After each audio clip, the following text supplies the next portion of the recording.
Nahihirapan ba kayo maggupit ng mga fur babies ninyo? Pues, ito yung tip ko sa inyo kung paano gupitan ang ating mga alaga na hindi pumapalag. Kailangan lang niya kunting lambing, kailangan kunting himas, kunting kamot, at kunting uto.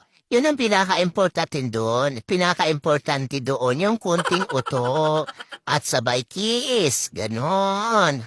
Habang ginugupitan natin yan, samahan mo na rin yan ng himas, samahan mo na rin yan ng kamot, at siyempre samahan natin ng kiss. Yan, ganon. Kasi ipapalag at papalag yan.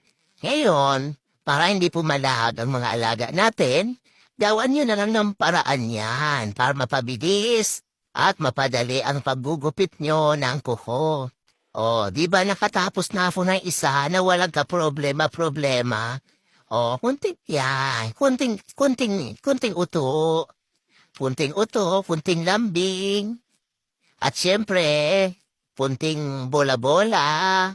Sabahan mo ng himas-himas. Kasi pag hindi mo yan hinimas, papalag at papalag yan. Yan lang naman ang kailangan nila. Kamot sa ulo, kamot sa liig. Kunting kiss, kunting himas.